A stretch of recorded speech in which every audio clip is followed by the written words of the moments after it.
Hello and welcome to today's webinar. My name is Stephen Schnall and I will be the moderator for today's webinar. And we've got a very interesting topic. All right, well, thank you, Stephen, and good morning or early afternoon or good day to everyone, depending on where you are dialed in from. It's an honor to be here, and as Stephen just mentioned, I am the co-founder and president here at Mindfire. And the lens through which I'm going to be sharing thoughts with you today on how AI is impacting print is, as Stephen stated, from the marketing and sales angle, okay? And I'm going to share 5 key applications, little-known applications of AI, uses for AI, that you can apply right now, or at least pieces or parts of them to your business.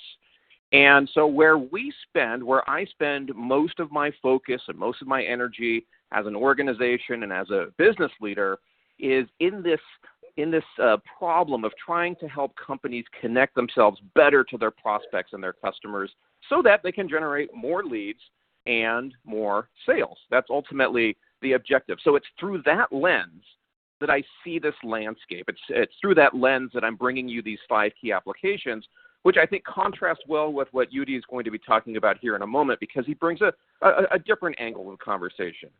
But my angle is, how does it impact us? How does AI impact us from a marketing and a sales perspective? Now, to give you context for what I'm going to share with you and to understand how you can think about AI impacting your organization from a lead, sale, revenue perspective, what you see on the screen is a typical marketing and sales workflow, the kind that Mindfire employs for its clients, and probably similar to what you do. Ultimately, for the most part, the objective is what you see there with the red arrow, right? You want to drive sales, or you're trying to drive sales for your customer. And so we focus on helping companies, helping printers grow leads and sales for themselves and their clients. Ultimately, everything we do is trying to help folks drive sales. Now, the problem is that in today's modern world, and you would probably agree with this, it's increasingly difficult for companies like yours, companies like mine, like ours, to reach and engage people in a way that gets them to take the next step with us. Would you agree with that? So that's where we come in, and that's where AI can really help elevate your game. And from our vantage point here at Mindfire, we're incorporating AI not only in software, but also in services that we provide, and it's from that experience that I'm bringing you these 5 key applications. I want to give you context for where that's coming from because we believe these are going to help shape your thinking and give you some potential strategic shifts in how you do your marketing and your sales, okay?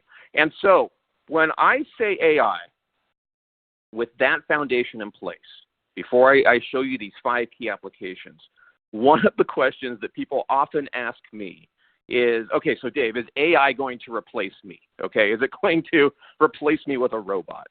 And my response to that is, men and women, in the marketing context or in the sales context, my answer is probably not exactly, not entirely, at least not yet, but eventually. I believe that it has the power to make you smarter and consequently happier, lead a more fulfilled life. So I think of AI as it pertains to our work as marketing and sales professionals, like having a machine or a computer assisting us in knowing where to focus our time, where to focus our energy to make the most of what we have. So using a machine to help us see patterns we wouldn't otherwise see, and to do work for us that is otherwise mundane or that we wouldn't have bandwidth for or that, frankly, we just wouldn't know how to do. You may or may not know that artificial intelligence and machine learning is already creating ads. It's creating content. It's writing content and articles, things that you're seeing on the web. Some of that's being written by a computer through AI. So what we believe is going to happen is that some of the grunt work, if you will, or some of the work that's extremely difficult right now in sales and marketing is going to be augmented and eventually, in some cases, replaced by AI. But is it going to replace you as a human? Not yet. Not now. At least that's my opinion. So, by the way, Stephen you mentioned the secret to change, right, from Socrates.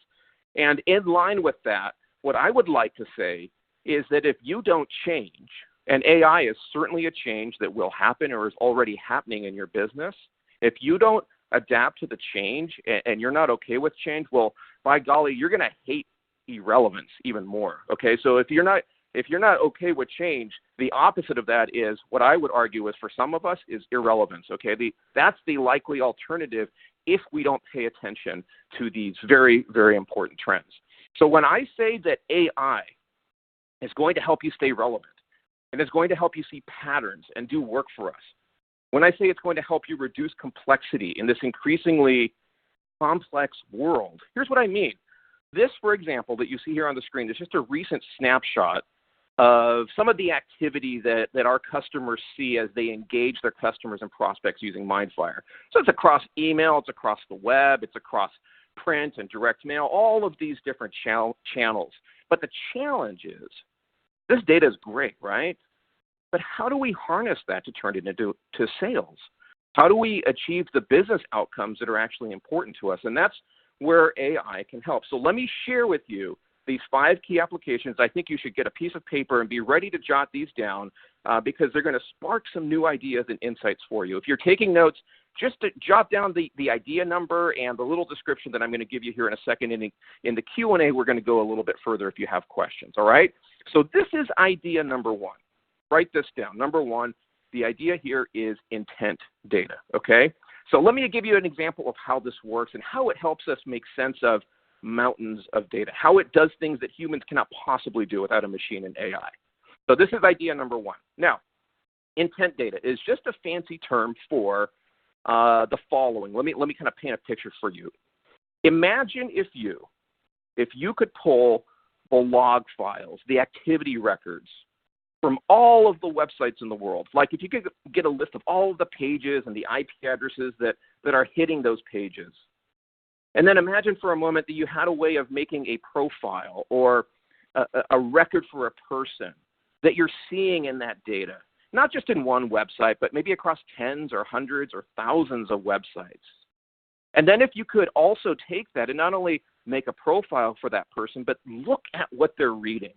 You know, maybe they're reading news. It could be a white paper. It could be a PDF. Maybe they're on a webinar like the one we're on today. It could be watching a video. Imagine if you could discern all of that. So you could see, okay, this person across multiple websites is looking at information about, I don't know, let's say for this audience, let's say it's maybe they're looking to understand how direct mail can be more personalized and relevant. And, oh, it looks like they might be in the mortgage industry. So imagine you could take that information and that profile and then find the company that person works for. And then what if you could find who that individual is in that organization? So what you can see now is that there is a person with a name in an organization that appears to be consuming content of a certain type. And what if you could actually see that their interest is spiking, that maybe they're increasingly hungry for that kind of information? And if they are, you know, geez, why don't we pick up the phone and give them a call? Why don't we leave them a very targeted voicemail if they don't answer the phone, or send them an email that's exactly addressing the situation that they're in? Well, that is intent data, okay? In other words, it's kind of looking over the shoulder of your target market, watching what they're doing. Except in reality, it's the AI that's piecing all of this together and then bubbling it to the surface for you. Do you get that? I want to make sure everybody's paying attention and awake. Go over to the little Q&A box and drop the word yes if you just had an aha moment and understood what I'm talking about there. And I want to know, is this something that you can see the potential in for your company and how it might change the future of your sales and marketing? So go over to the chat box. Just show me that you're awake. I want to make sure everybody's paying attention. The second key idea here is going to build on the first, okay? This is key application number 2. Write this down, personality AI, okay? So imagine that you're following up with someone you find using intent data. That was idea number 1 that I just showed you. Or maybe you met somebody at a trade show. It doesn't really matter. But imagine if you could understand how that person likes to receive information. What I mean by that is the words, the phrases, the punctuation, the style, the way they like to receive information to elicit the response that you want. And what if you could use that to, let's say, write the perfect email, or leave the perfect voicemail, or have that perfect first meeting over coffee? That's where personality AI comes into play. That's where key application number 2 comes into play. Personality AI allows you to do that. And the example I have on the screen here is something called Crystal. It's a technology that's incredibly powerful. It's like having a superpower, if you will, that gives you the ability to read your target, the person you're emailing, as you see here in the example on the screen, and it uses AI to analyze them. It's a little plugin that goes in your email that immediately provides and surfaces these insights to you, like you see here on the screen. And then the machine, the AI, tells you the best way to communicate. Kid you not, folks, this is incredible. It helps me not only communicate with clients, it could help you do the same for communicating with prospects, maybe even your staff or your boss. I mean, the possibilities are endless. So this is something that is immediately available to us as sales and marketing people to improve the way we communicate with other people using AI. So go over to the chat again. I want to make sure everybody got this one. Drop me a yes if you think personality AI could help you. It could be with your boss. It could be with your clients. And, for some of us, it might even be with our spouse, right? We always need help communicating with the ones we love. So that's idea number 2. Those are 2 things that AI can help us do right now as marketing and salespeople, to find the right kinds of people to engage with and to do it in a one-on-one fashion that actually resonates with them. So I want to move now to key application number 3. Write this down. Number 3, lookalike AI. Okay, write that down. Now, what I want to show you here is how you can tap into this power of AI through Facebook. Now, it works in other platforms too, so Facebook's just one example, but here's how it works, all right? Firstly, when I talk about lookalike AI, most people don't know that you can take a list of people that could be your customers, that could be your prospects, and you can upload them to Facebook, okay? When you upload them to Facebook, Facebook gives you the ability to now target those people on Facebook. That part of the process is free. The second thing people often don't know is that once you've uploaded that information, once you've uploaded a list of people, prospects, or clients, you can tap into Facebook's lookalike AI to create an audience of people who are similar. The data show us, now Facebook hasn't officially released this, but the data that people have on this process shows us that Facebook has somewhere around 50,000 data attributes about everyone in their system. 50,000. And so using AI and machine learning, they're finding people who are likely to be very similar to your audience, okay? And you could say, well, I want to upload a list of my best clients or maybe those with the highest lifetime value, whatever the case may be, and then tell Facebook, you know what? Go find me more people like this. Now, I know what some of you might be thinking. Look, Facebook is for kids, or Facebook's for, pictures of cats and dogs and food and stuff like that, or that, B2B people aren't on Facebook. And I got to tell you, folks, that's a myth. Some of our best customers, some of our best leads, and the same is true for our clients, are people who come from Facebook. They're the 35 to 60-year-old demographic, and they are B2B. So Facebook isn't just about pictures of babies and stuff. It's where real business happens. So this might be another area where you need to think about change, where you need to apply Socrates' thinking to your life. Because if you don't embrace the power of social and the incredible capabilities that the machine learning and AI that they provide you, in many cases for free, to engage B2B buyers, B2C buyers, well, you're going to hate the irrelevance when your market, when your customers start engaging with other competitors because you're not actively engaged in those platforms, okay? So there's one more application that relates to social, to Facebook specifically, which is key application number 4. So if you look at the screen, this one builds on what we just saw a moment ago. All right, so write this down. This is number 4, outcome-driven machine learning. It's a bit of a long phrase there, but outcome-driven machine learning. Here's how this works. Once you have that audience that I just showed you a second ago in Facebook, whether it's a matched list of your customers or a lookalike audience that looks like your best customers, you can use outcome-driven machine learning to engage these people to achieve what you want. Now, let me put that in English. Let me break that down for you. You can kind of think of as the drive-through experience or the fast food experience, where you walk in or you go through the drive-through and you pick a number 1 or a number 3 meal.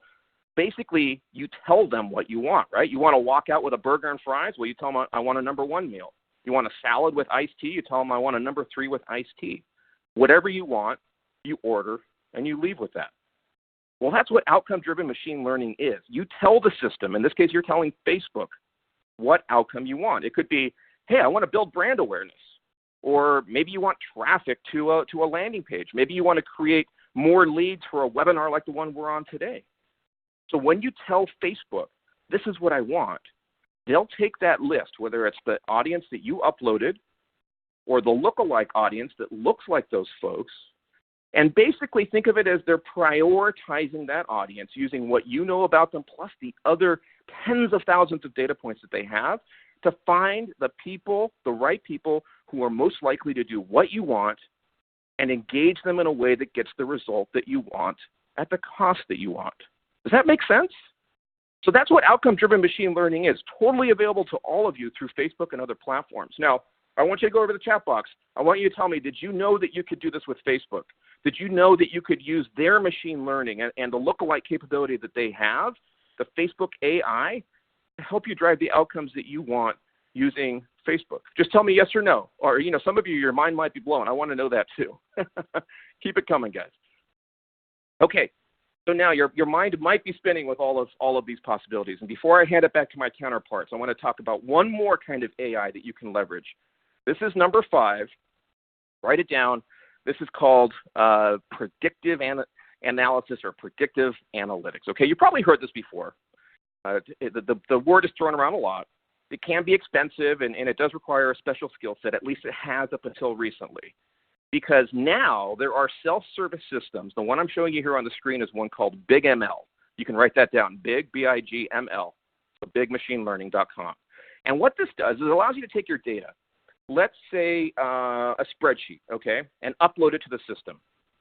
All you need to do is have a column that designates your objective, and you can then create a model that will predict how likely new sets of data are to achieve that objective. So let me give you an example. We at Mindfire often run web classes, kind of like webinars that we're in today, right? Where we teach some information, and at the end of that webinar, we want a certain percentage of those folks to take the next step with us, which is to become a customer, right? You probably do similar things. So our goal is to teach, but then also to ascend them into being a customer. So we run a few of those web classes. We code the data to then include a column that describes whether or not they took us up on the offer to work with us. It could be a yes or a no, just one column with a yes or a no, and you feed that into BigML, okay? And then what happens is really nothing short of magic the first time you experience it. What it will do is it will find patterns in your data that you can use to improve your marketing and sales funnel. Like in our case, it says, you should target this type of person with this type of title, maybe 3 days before the event, if you want them at the end of that webinar to have a high chance of taking the next step.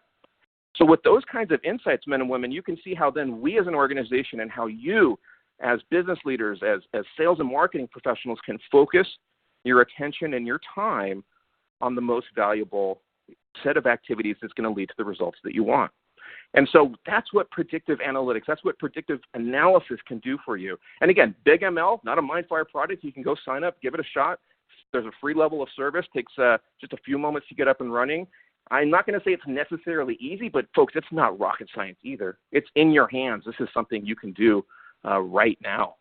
All right, so that was idea number 5. And obviously, I'm going to bring this to land here now for us, that as commercial printers, as marketing organizations, as we think about what we can do with AI, the vantage point that I've shown you today is looking at it through the sales and marketing angles. Whether you're making marketing campaigns for yourself to find more customers, or if you're a marketing service provider or a print service provider and you're going out and offering services to your customers, this might be something you could incorporate into what you start to sell customers. Another way to differentiate your services and extend the value of the print products that you produce. So these are 5 key concepts. We just scratched the surface of them that you can use to begin to move your organization forward, leveraging AI that's honestly in the hands or the pockets of most of us here in the audience right now. You have access to all of this. So I want to know from these 5, just drop me a number. Number 1 was intent data. Number 2 is personality AI. That's, having that superpower to be able to know how to communicate with people. Number 3, the lookalike AI, which allows you to tap into Facebook's machine learning to understand who else looks like your perfect customer. The outcome-driven machine learning, which allows you to, say, hey, I want to generate leads from this group. Facebook, figure out how to do that for me. or number 5, this predictive analysis. Which of those, if you put your thinking cap on, 1, 2, 3, 4, or 5, do you think has the most potential for you in your organization? Just drop us a number there. Which one of those excites you the most? Which one of those do you think is the most exciting opportunity for your organization? Okay, thank you very much, David. And I have one word for everybody. Wow. This AI is real. It is impacting the print world.